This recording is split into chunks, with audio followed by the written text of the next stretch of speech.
Hello student, कैसे हैं आप? उम्मीद करती हूँ अच्छे होंगे, स्वस्थ होंगे। तो चलिए जल्दी से शुरू करते हैं हमारा chapter number 4, system and bases of the accounting. Chapter 4 भी एक्चुअली चैप्टर 5 भी है ये। System of the and bases of the accounting दोनों हम यहाँ पर इसी एक वीडियो में कवर करेंगे, दोनों ही टॉपिक हमारे।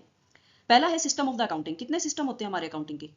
हमारे अकाउंटिंग के सिस्टम होते हैं दो, सिंगल एंट्री सिस्टम और डबल एंट्री सिस्टम। पढ़ा होगा ना आपने सिंगल एंट्री सिस्टम और डबल एंट्री सिस्टम के बारे में। और बेस कितने होते हैं अकाउंटिंग के? हमारे अकाउंटिंग के बेस होते हैं बेटा ये भी दो, कैश बेसिस ऑफ अकाउंटिंग और एक्रूअल बेसिस ऑफ अकाउंटिंग। तो चलिए डिटेल में करते हैं दोनों हमारे जो टॉपिक है इनको।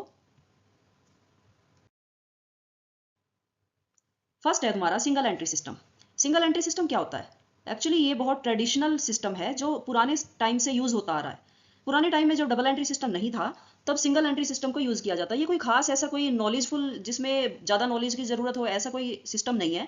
ये बगैर किसी नॉलेज के तैयार किया जाने वाला एक ऐसा ही सिंपल सा एक सिस्टम है जिसमें यूं ही बस आने वाली चीजों को लिख लिया जाता है कि इतना तो आया और इतना चला गया।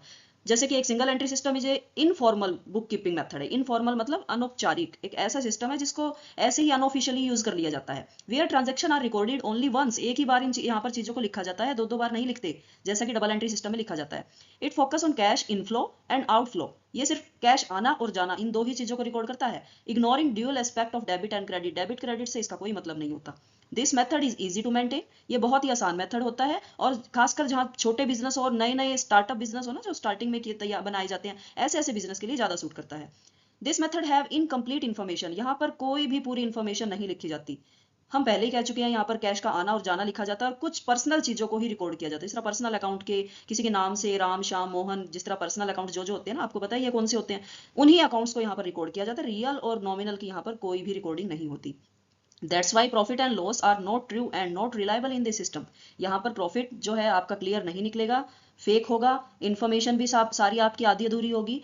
तो यहाँ पर आपका ये अकाउंट जो हम बोल सकते हैं, सिस्टम जो बोल सकते हैं, रिलायबल नहीं होता। This system is use traditionally, company law also not recognise this system. Company law भी ऐसे सिस्टम को मान्यता प्रदान नहीं करता। दूसरा आ जाओ आपका क्या होता है, डबल एंट्री सिस्टम। आप इनमें कंपैरिजन करके भी लिख सकते हो, सिंगल एंट्री में और डबल एंट्री सिस्टम में, दोनों ही मोस्ट इंपॉर्टेंट क्वेश्चन है आपका। तो चलिए डबल एंट्री सिस्टम करते हैं।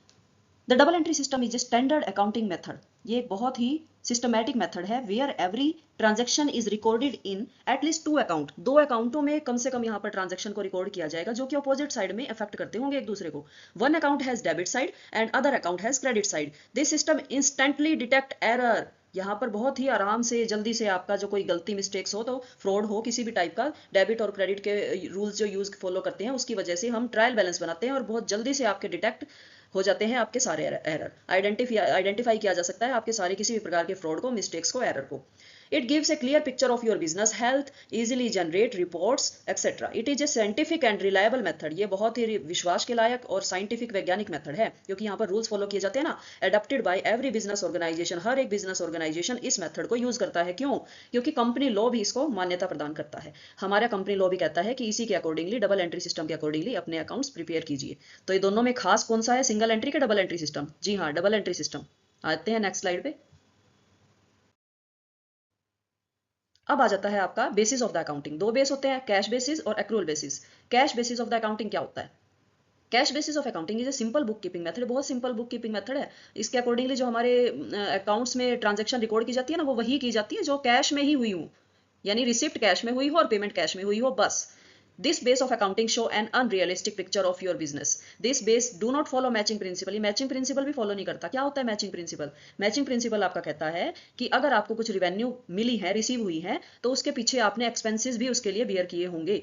Expenses और revenue को मैच करना ही matching principle होता है। लेकिन यहाँ तो ये कह रहा है कि कैश मिला तो वो हमारा है, कैश पे किया तो वो कैश पेड है, हमारा एक्सपेंस है। लेकिन यहाँ पर दोनों चीजों को रिकॉग्नाइज नहीं करता ये। Companies are legally required by generally accepted accounting principle, यानी कि गैप। गैप क्या होता है? Generally accepted accounting principle. So they did not follow this method of accounting. Cash basis को फॉलो नहीं किया जाता बिजनेस के द्वारा क्योंकि कंपनी अकाउंटिंग्स को मान्यता नहीं देता। कैश बेसिस क्या होता है? आधा अधूरा सिस्टम होता है। इसमें सिर्फ कैश चीजों को ही रिकॉर्ड किया जाता है, बाकी चीजों को तो छोड़ दिया जाता है जो क्रेडिट पे होती हैं। और भी बिजनेस में बहुत सारी ट्रांजेक्शन होती है जो कैश में नहीं होती। नेक्स्ट है आपका accrual basis of accounting. Accrual basis of accounting is a financial method where revenue and expenses are recorded when they are incurred, whether cash is received or paid or not। चाहे cash आपको मिला हो या नहीं मिला हो, expenses आपने पे किए हो कैश में या नहीं किए हो, जब कोई ट्रांजेक्शन आपकी हुई उसी टाइम उसको रिकॉर्ड कर लिया जाएगा, कैश यहाँ पर मैटर नहीं करता। This system show an accurate picture of your business. This base follow the matching principal. ये मैचिंग प्रिंसिपल भी फॉलो करता है, मतलब आपको बताएगा कि रेवेन्यू मिलने के पीछे आपके एक्सपेंसेस कितने हुए थे।